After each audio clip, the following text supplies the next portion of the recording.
हो, तूफान हो, उसमें मैं लड़ता रहता हूं। आप तो आते हैं बंबई से, जश्न मनाते हैं, पिकनिक मनाते हैं, और फिर बंबई के उस रंगीन जगह पर जाकर के आप क्या करते हैं, हमसे मत पूछिए। मैं आज भी विनम्रता पूर्वक आपसे कहना चाहूंगा कि आप सीतामढ़ी शिविर में आप अपना कसम खा करके, मां जानकी को साक्षी रख करके, हनुमान जी की कसम खा करके आप सर्वे कराइए, आपके बारे में सीतामढ़ी और शिवहर का लोग क्या कहता है। यदि आपके पास ईमान होगा, आपके पास सही में नैतिकता होगा, तो जब सर्वे कर करके आएगा तो उससे पूछिएगा कि सर्वे में क्या रिपोर्ट आया है, और उस रिपोर्ट को जब आप दिल से सुनिएगा तो शायद आप जहर खाना पसंद करेंगे। यदि आपके पास नैतिकता होगा तो आप राणा ऐसे समाजवादी और गरीबों के बीच लड़ने वाले के बीच उंगली नहीं उठाएंगे। हम पर हत्यारा का आरोप लगा। आप जानते हैं, जब मैं इंडिपेंडेंट चुनाव लड़ा तो सम्मानजनक वोट ला करके एक समाजवादी नेता के बराबरी में मैंने वोट लाया, और 9 आदमी, बड़े बड़े लोग हमसे चुनाव लड़ रहे थे। 9 आदमी का जमानत जब्त हो गया। उस सम्मानजनक वोट को देख करके कुछ राजनेताओं ने मुझको फंसाने का काम किया, और एक अकलियत का लड़का जो सबसे मेरा प्यारा था, उसकी किसी ने हत्या कर दी, और कुछ लोगों ने षड्यंत्र करके हमको फंसाने का काम किया। निचली अदालत में मैं दोषी पाया गया था, लेकिन उच्च न्यायालय ने बजाबते मुझको स्वतंत्र किया, रिहाई किया। आज मेरे ऊपर 107 का भी कोई मुकदमा नहीं है, और आप दावा करते हैं कि मैं बहुत विद्वान हूं, बहुत ईमानदार हूं। युधिष्ठिर का दूसरा रूप आप बताते हैं। आपने मां जानकी की धरती पर इतना झूठ बोलने का काम किया। किस बैच की हत्या में मेरा नाम है, किस दलित की हत्या में मेरा नाम है, कौन सा मुकदमा मेरे ऊपर चल रहा है, आपको बताना होगा, या नहीं तो माफी मांगिए। आप बड़ा भाई हैं, हम तो माफ नहीं करेंगे। शिवहर की और सीतामढ़ी की जनता आपको माफी करेगी, और नहीं तो एक छोटा भाई आप पर लीगल नोटिस करेगा, जिसके लिए आज बुला करके सबों को साक्षी के रूप में मैं बता रहा हूं।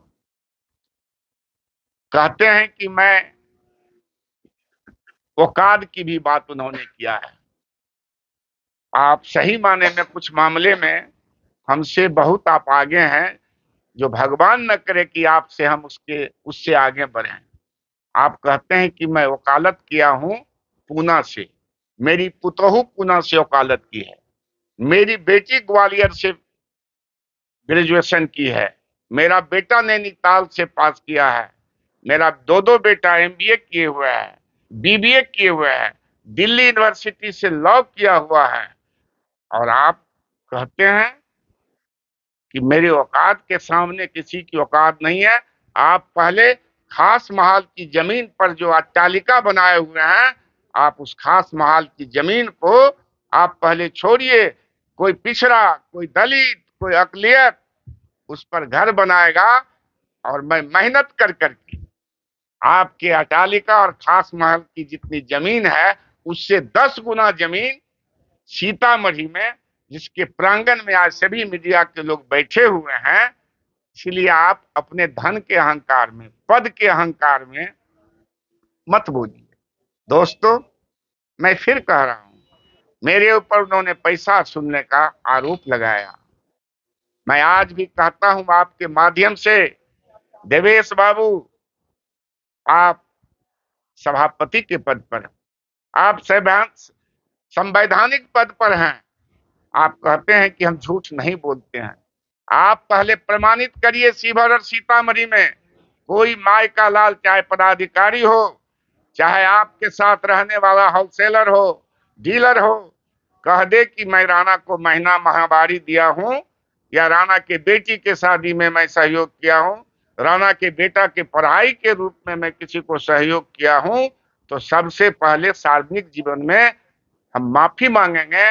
और मैं पान का दुकान करना पसंद करूंगा, पिछड़ों का, अकलियतों का, दलितों का और समाजवादियों के बीच अपनी पहचान में मिटा दूंगा।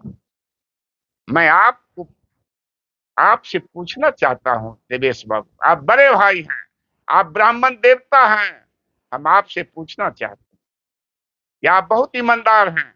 आपके पाठक जो पीए हैं, जो सेवानिवृत्त हो गया है, आज सिपाही के बहाली से लेकर के और विधान परिषद के बहाली, कर्मचारी के बहालियों में 20 लाख से लेकर के 45 लाख तक का वसूली किसके लिए किया है, आप श्वेत पत्र जारी करिए। आज यदि उसमें आपके सेवा करते करते राम कुमार झा मानिक चौक के पंडित जी बैठे हुए हैं हमारे बगल में, मैं इनको प्रणाम करता हूं और राम कुमार झा को मैं श्रद्धांजलि अर्पित करता हूं। कैसे उसकी हत्या हुई, कैसे उनके बेटे की हत्या हुई, उसके तह में मैं नहीं जाना चाहता हूं, लेकिन यदि आज उसकी विधवा को आप बहाल कर दिए रहते तो निश्चित रूप में आप पूजनीय होते। और हम वैचारिक मतभेद रखते हुए भी, सैद्धांतिक मतभेद रखते हुए भी हम कहते कि देवेश ठाकुर जी सही माने में कलयुगी युधिष्ठिर हैं, जिन्होंने एक ब्राह्मण की बेटा की हत्या के बाद एक विधवा ब्राह्मण को नौकरी देने का काम किया। अब पता लगा लीजिए, आपके पाठक 20 लाख से लेकर 45 लाख रुपए तक का जो वसूली किया है, कहां दिया, किसको दिया, किसके कहने पर किया। देवेश बाबू, हम फिर आपसे कहते हैं, आप अपने मर्यादा का उल्लंघन मत करिए। आपने कहा रघुनाथ झा जी को पीठ में छुरा मारने का काम, हम आपसे पूछना चाहते हैं, रघुनाथ झा जी जब शिवहर में नैतिकता के आधार पर कांग्रेस से इस्तीफा देकर समता पार्टी का उम्मीदवार बने थे, आपने